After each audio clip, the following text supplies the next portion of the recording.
HOA called cops when I parked at my ranch lake, didn't know I owned the entire marina. The air was thick with the scent of pine and lake water as Sarah pulled her battered pickup truck onto the gravel path by Lakeview Marina. She'd inherited the sprawling ranch and its marina 3 months ago from her late father, a man who'd kept the place running for decades.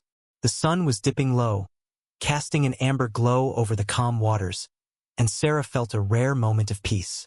This was her sanctuary now, her father's legacy, a place where she could rebuild after years of city life and a bitter divorce. She parked close to the dock, grabbed her fishing rod, and stepped out, boots crunching on the gravel. But the tranquility shattered when a sharp voice cut through the evening air. "You can't park there." A woman in her mid-50s, clad in a pristine white blouse and designer sunglasses, stormed toward Sarah, her face twisted in indignation. "This is private property. The HOA has strict rules, and I'm calling the police." Sarah raised an eyebrow, unfazed. "Ma'am, I own this land. The marina, the ranch, all of it. You're on my property." The woman Karen, as Sarah would later call her, scoffed, clutching her phone. "That's absurd. I've lived here for years, and I know every landowner. You're trespassing." Before Sarah could respond, Karen was already dialing 911, her voice rising in a theatrical pitch. Sarah sighed, leaning against her truck. She'd dealt with entitled neighbors before, but this was next level. Officer Daniels arrived 10 minutes later, his cruiser kicking up dust. He was young, probably new to the small-town force, and looked uncomfortable as Karen ranted about vagrants and property values. Sarah stayed calm, handing over her ID and the deed papers from her glove box. "Check the records, officer. My name's Sarah Whitaker. This marina's been in my family for generations." Daniels frowned, flipping through the documents. Karen's tirade faltered as he radioed the station to confirm. The silence that followed was heavy, broken only by the lapping of waves against the docks. Daniels cleared his throat. "Ma'am, she's right. The deed's in her name. The entire marina. The ranch, about 200 acres total." Karen's face turned crimson. "That's impossible. The HOA controls parking here. We've had an agreement with the previous owner." Sarah's jaw tightened. Her father had mentioned disputes with the local homeowners association, but she hadn't realized how far their assumptions extended. "No agreement," she said firmly. "My dad let you use the lake access out of courtesy. That ends today." As Daniels tipped his hat and left, Karen stormed off, muttering about lawyers. Sarah thought that was the end of it. She was wrong. The next morning, a crowd gathered at the marina's entrance residence from the nearby gated community. All HOA members, clutching coffee mugs and righteous anger. Their leader, a wiry man named Greg, stepped forward. "You can't just shut us out," he said. "This lake's been our community's heart for years. Your father understood that." Sarah's chest tightened. Her father had been a pushover, too kind to fight these entitled folks who treated his land like their personal playground. She wasn't him. "The law's on my side," she said.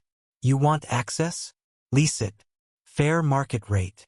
The crowd erupted in protests, but Sarah held her ground. She wasn't just fighting for her land, she was fighting for her father's memory. For the quiet man who'd given too much to people who didn't even know his name. Over the next week, the HOA escalated. They filed complaints, spread rumors about Sarah being a city outsider, and even tried to claim eminent domain. Sarah hired a lawyer, a sharp woman named Clara, who uncovered something shocking. The HOA had been charging residents thousands in lake access fees for years, pocketing the money without her father's knowledge. The twist came at a town hall meeting. Sarah expected hostility, but a soft-spoken man in his 70s approached her afterward. His name was Amos, a retired mechanic who'd worked for her father decades ago. "They've been fleecing folks," he whispered, handing her a folder. Inside were receipts, emails, and proof that Greg, the HOA president, had funneled lake fees into his own accounts. Amos had stayed silent out of fear. Greg's brother was the town mayor, but he couldn't watch Sarah lose what was hers. "Your dad was good to me," he said.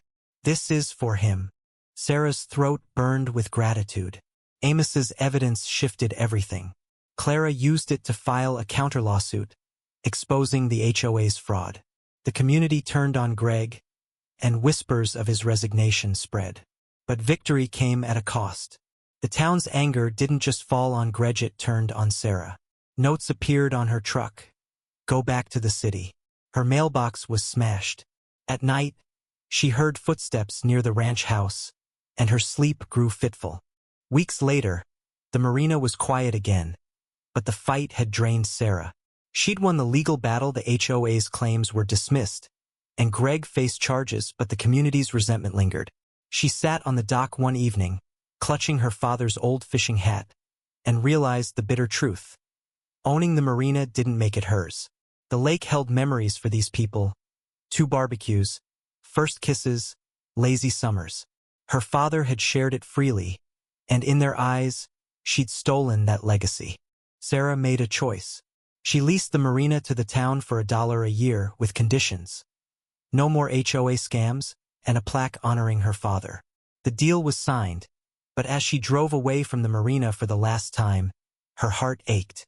She'd reclaimed her father's land but lost the home she'd hoped to find. The lake glittered under the stars, indifferent to her sacrifice.